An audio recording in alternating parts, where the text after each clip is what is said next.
Para sa mga Katoliko, di makompleto ang haya kun way novena. Maong aduna kitay gitawag nga mga mananaptan aron nga motabang sa pag-ampo sa mga patay nga gihaya.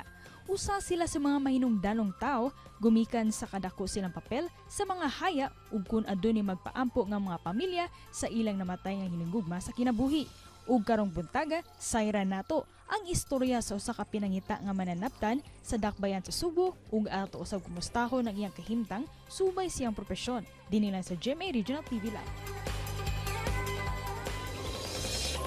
Sumay niining kalagkalag, di gayon ikalimod nga daghang mga tao ang magpaampo alang sa ilang mga mahal sa kinabuhi nga mitaliwan na. Busa karong buntaga sayra nato ang istorya nining usa ka mananabtan ug hisgutan ta ang iyang mga kaagi ug kasinatian sa kinabuhi. Let's all welcome Ma'am Shirley Lausa. Maayong buntag Ma'am Shirley ug welcome dinhi sa GMA Regional TV Live. May buntag sa kaninyong tanan diya sa GMA. May buntag ka na mo dire. Ma'am Shirley, kumusta ang panikay-sikay isip usa ka mananabtan? Ang kinabuhi na ko dire kung adto sa amo balay. Mas naganahan ko dire kay mura bitag makalihok-lihok ko. Nya makatrabaho ko. Nya sa makakwarta sad ko. Nalipay na lang sad ko dire ma'am nga ako kanang naidaghang manawag na ko kung magpapangadji panahon ni ining padung na sa kalagkalag kanang ang kusog na ko diri kanang pizza uno daghan nang mangita na ko perting daghan na unya magkabuang na lang kung kinsay akong unahon pero nga naman nga na may daghang manabtan ako magpipili o nila pagpangadji sa mga kalag nga sa ilang mga minahal sa kinabuhi busa ang ako lang unta malipay man sad ko kay makatabang sad ko sa akong isig kaingon dili sa ingon nga mabayaran ta pero ani ala ani man gyud kuno ang sitwasyon. Naghisgot naman jud ta kabahin sa pag-ampo kini ba ang imong panalangin kay gikan ba kini sa imong gikuptan nga booklet or aduna kay mga giya ma'am? Ang paagi sa akong paggadji gisunod na ako ang sa nubinahan sa kuan sa pangakalag sa purgatorio. Ako gyud na basta na ay pangadji nga mga padong og kanang mga 9 days, 40 days ingon ana. Ako dyan na siyang gisunod nga naa sad tay Birhen Maria kay maumang gyud nay mutabang sa mga kalag sa dili pa na sila mo atubang didto sa atong Ginoong Kristo na amang gyud moingon man gyud na nga tabani ang tanang mga kalag nga naa pa karon diha sa kadakong kalisdanan pareha nang gitawag nila og kalayo nga walay katapusan og diha na subba ang tanang mga kalag pero wala nila kini atiman na og kung mga ji manggani dili nila iapil sa paghalad og mga pangadji apilon unta ang mga kalag sa purgatorio unya gali na kadtong nagkinahanglan kaayo sa mga kaluoy panabang apilon jud na siya kay malipay na ang mga kalag nga duli naghandom kanila bisag wala sila handoma sa ilang mga tagtungod kung gihandom nila ang ilang mga kaliwat nga anaa pa karon wa mahisaka sa langit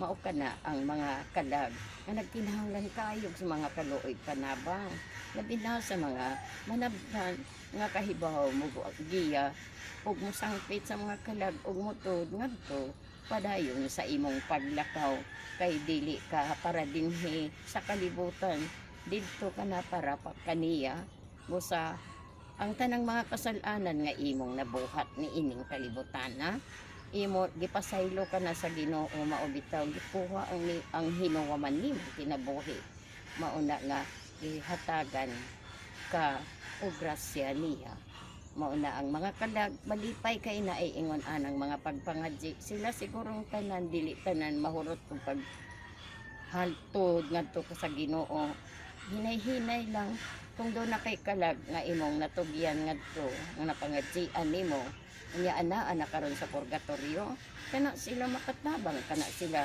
kay daghang mga kalag sa purgatorio nga wala pa maluwas og pinaagi sa mga pag-ampo siguro sa manabtan karongon lang pagpangadji mao kana sila makatabang og daghang mga kalag nga moadto sa langit inaagi sa pagtabang sa mga kalagpod nga kinahanglan sa akong mga panabang nga pag-ampo ang pag-ampo nako lahi man gud sa ila bisag gisunod na nako sa nubinahan Pero ado naman ko'y kaugalingong pangadji.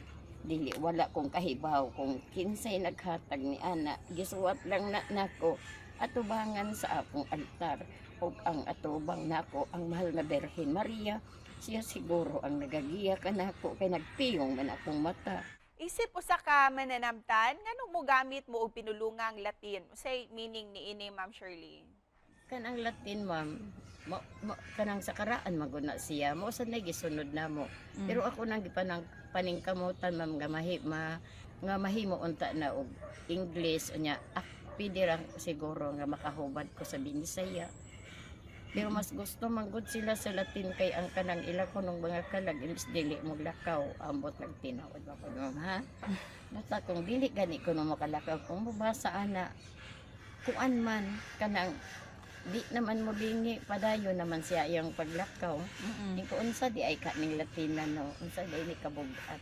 Kano sa ka nagsugod ma'am nga nagka-interes ka niining pag-ampo sa mga patay ug kinsa pod nagtudlo kanimo?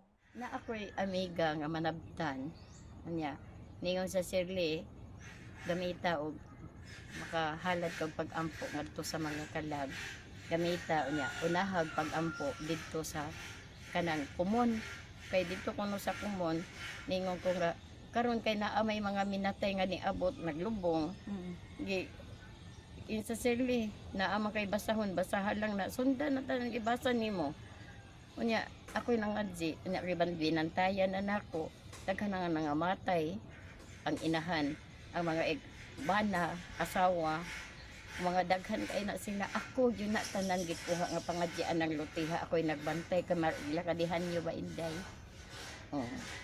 maana niya ang katosang usa ang inahan nga kuan na ano dahil sa Shirley mamatay gani ko ikaw lay magngadji na ko dili ko gusto nga mokuha og laing manabtan ikaw lang.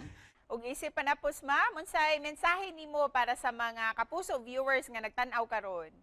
O kini ang akong mensahe ug ang hinaot ko nga ila kining hunaon bugat kini nga pagsulti kung ila kining hunaon ug paminaw nila hinuktukan nila kini mao kani ang maka butang kanila sa mga ayong paghuna-una ug sa maayong kinabuhi nga dili na sila magpakasa pag-usab ang pagpakasa ato ng likayan kung ato kining dili na to malikayan maningkamot gyud kita nga dili kita magpaduol anang mga makasasa tabangan nato ang atong kaugalingon usa jud sila nga atong tabangan kay kana sila wala kahibaw kung unsa ang ilang katungdanan unya sa umaabot nga panahon na sa paghukom sa atong amahan. Ako nining kalibutan na nangandam nako gibantayan nako mao nga dinhi lang ko pirmi kung walay mukuha na kong pangadji og tan-aw nako pirmi ang langit kung tinuod bagyod ang gisulti sa Ginoo nga manghinlo na siya panghinlo sa mga makasasa nga dili gustong mo balik sa gahom sa Ginoo kanang akong ikasulti na ngayon ta nga naay naminaw ni ining akong pag-istorya. Daghang salamat Ma'am Shirley Lausa.